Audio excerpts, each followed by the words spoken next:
እስልምናው ዘለቀ yeroo kanatti addunyaa wantoonni gadi raasu islaamaan bal'achuudha kan diinni jabbaa baasu hojii rabbiidha kuni nutu godhe seetanii silaasin islaamummaa balleessuudhaaf feetanii hojii kayrii hojjennee diinii keenya kabajna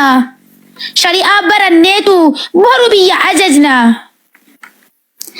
islaamummaa barsiifnee qur'aanan of waamsifna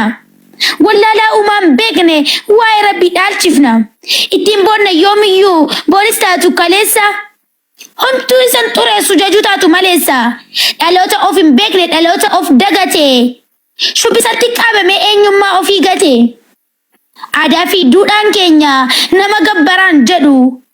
namni nama akkasaaf sujuuduu fi kan fedhu yooraa ta'ee sammuunsaa bineensaa gadi ta'e eenyummaa biroo horatee namummaa isaa irraa ba'e eeyyeen dhugaa akkas taanaan kallattiin mana yaalaa deemaa yaalamaa malee amaanu'eelitti of laalaa sammuun keessan laaqama akkuma macaafaati qabatamummaa qabu jecha falaasafaati qarshii 30 har'a buskuun ittiin bitamu waaqni jarri gabbaran yeroo kanaan gurguramu garbiyyuun geeddaramu yeroo keenya baranaa safuudhaa waaqichaa isin beektuu jarana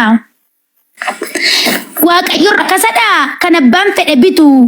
subhaanallah kan keenya waan tokkollee sangitu akkuma fedhe nyaatee yaabbatee deemaa harree nuti bara allaha takka ijaan agarre namni san godaansisu seexannis isan qoru inni akka ilma namaa firan qabus hin oru ilma dhiiraan jennuuni isayyuu ni dhalata kan uumaa keenya barre tokkicha isaaf galata waaqa sakam kadhate yesus waaqa erga ta'e immoo waaqummaa isaatu folloqee itti ba'e silaaf kadhate jenna osoo inni akkas ta'e garamii yaaddu moo michi sammuu sin dha'e ganafiti qaambattu abduu keessaa dammaqaa islaamummaa sinii wayya dhiisaa waa xammaqaa afaanis miliqaan dhabee fala amantii dhugaat kottaa kan hin qabne falfala ammas mee waa dubbadhu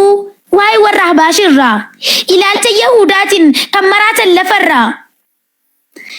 nu wajjiniin salaataa kan alaan ijaaraman nu wajjinii salaataa kan alaan ijaaraman ortoo fi pheenxee wajjin keessaan quba wal qaban umar gannatee du'uun waan baay'ee taddaan ba'e